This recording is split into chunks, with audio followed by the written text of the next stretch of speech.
গেল securities and exchange commission অনেক বিষয় সিদ্ধান্ত নিয়েছেন, বিশেষ করে আইপিও ইস্যুগুলো নিয়ে বিনিয়োগকারীদের মধ্যে বেশ সংশয় তৈরি হয়েছিল এবং এটি নিয়ে ঢাকা স্টক এক্সচেঞ্জের অবজারভেশন যদি নেগেটিভ থাকার পরও কিন্তু তারা সেগুলো দিয়েছে। তো যেহেতু সিকিউরিটিজ অ্যান্ড এক্সচেঞ্জ কমিশন সর্বময় ক্ষমতা তাদেরকে দেওয়া হয়েছে তাদের কার্যক্রম পরিচালনা করার জন্য, এই যে পরিস্থিতিতে আমরা দেখছি যে এমন একটা অবস্থায় এই কোম্পানিগুলোর যে অবস্থা ছিল সেখান থেকে এখন বিনিয়োগকারীরা আসলে কিভাবে উত্তরণ করতে পারে আইপিও ইস্যুতে? 2010-এর 10-11 যে ধসটা হয়েছিল এরপরে আমি বলবো যে ঠিক বাজারে আস্থা সেভাবে আর ফিরে আসেনি আজ পর্যন্ত। মাঝে মাঝে এসছে আবার চলে গেছে। তো এই সময়ে বিগত 10-15 বছরে যে আইপিওগুলো এসেছে, বা আমার মনে হয় সদেরেক, আমি ঠিক সঠিক জানি না, বাট দেশের কাছাকাছি হয়তো হতে পারে, এর মাঝে অনেকগুলো আইপিওই কোয়ালিটেটিভলি অনেকটা দুর্বল। আমার মনে হয় 10-15টি কোম্পানি ছাড়া সে ধরনের ভালো কোয়ালিটির কোম্পানিকে আইপিওতে আনা যায়নি। এবং হয়তো এখানে অনেকগুলো কোম্পানি আছে যেগুলো ক্লোজ স্ক্রুটিনি করলে হয়তো আসার যোগ্য ছিল না। এবং জানা যায় যে অনেক কেসেই স্টক এক্সচেঞ্জ, বিশেষ করে ঢাকা স্টক এক্সচেঞ্জ, অনেক আপত্তি সত্ত্বেও সিকিউরিটি অ্যান্ড এক্সচেঞ্জ কমিশন সেগুলোকে অ্যাপ্রুভ করেছে।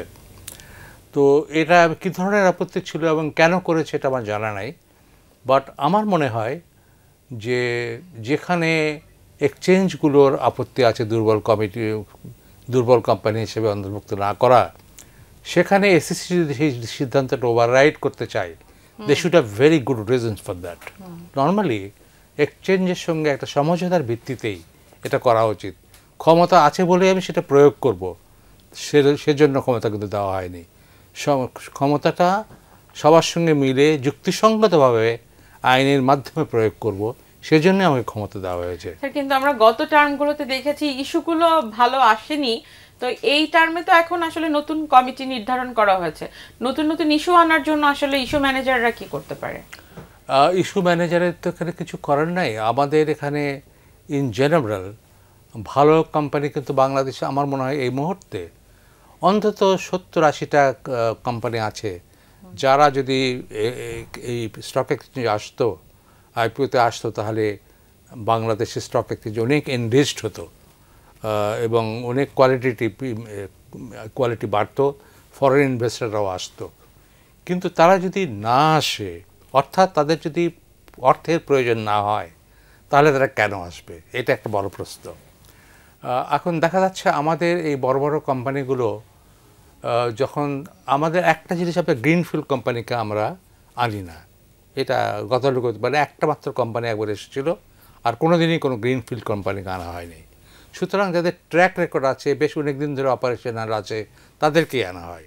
তো সেই কোম্পানিগুলো কেন আসবে এখানে? অর্থের প্রয়োজনে। অর্থের প্রয়োজন হবে কেন? এটা ওয়ার্কিং ক্যাপিটাল হতে পারে অথবা এক্সপানশন হতে পারে, কারণ শুরু করার জন্য কিন্তু আমি দিচ্ছি না অর্থ।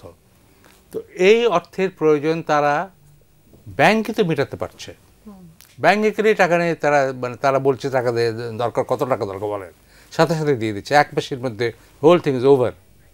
আর স্টক এক্সচেঞ্জ থেকে ওই টাকাটা তুলতে গেলে কস্ট অফ ফান্ড প্রায় একই ধরনের, কিন্তু এটা বহু ধরনের সমস্যা আছে, সময় নেয়, অনেক ধরনের শর্ত পালন করতে হয়, যেগুলো আমাদের দেশের প্রথম জেনারেশন বা সেকেন্ড জেনারেশন ব্যবসায়ীরা এখনও অভ্যস্ত না।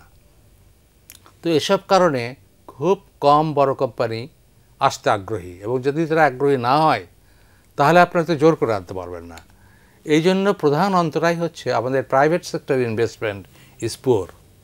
প্রাইভেট সেক্টর ইনভেস্টমেন্ট গত 8-10 বছর ধরে মোটামুটি জিডিপির 22-23% স্থবির হয়ে আছে, এবং এ কারণে যেহেতু প্রাইভেট সেক্টর ইনভেস্টমেন্ট দুর্বল, সে কারণে ব্যাংক থেকে যে নতুন টাকা প্রতি বছরে যে নতুন নতুন টাকা ডিপোজিট হচ্ছে, এই এক্সেস লিকুইডিটি দিয়ে তারা এই যে প্রয়োজন ইনভেস্টমেন্টের প্রাইভেট সেক্টরে এটা মেটাতে পারছে। যেহেতু ব্যাংকে এটা মেটাতে পারছে, সুতরাং লং টার্মে ইনভেস্টমেন্টও ব্যাংক থেকে পাচ্ছে। ব্যাংক কিন্তু লং টার্ম ইনভেস্টমেন্ট করার কথা নয়। লং টার্ম ইনভেস্টমেন্ট এক্সচেঞ্জ থেকে হওয়া উচিত। কিন্তু যেহেতু আমাদের একটা ট্র্যাডিশন গড়ে উঠেছে, লং টার্ম ইনভেস্টমেন্টও ব্যাংক করছে এবং সেই লিকুইডিটি তাদের এখনও আছে, সুতরাং মানুষের অর্থের প্রয়োজন হয়ে যাচ্ছে ব্যাংকে, এবং আমাদের ইনভেস্টমেন্টের 99%-এরও বেশি ব্যাংক থেকে আসছে, স্টক এক্সচেঞ্জ থেকে 1%-এরও কম।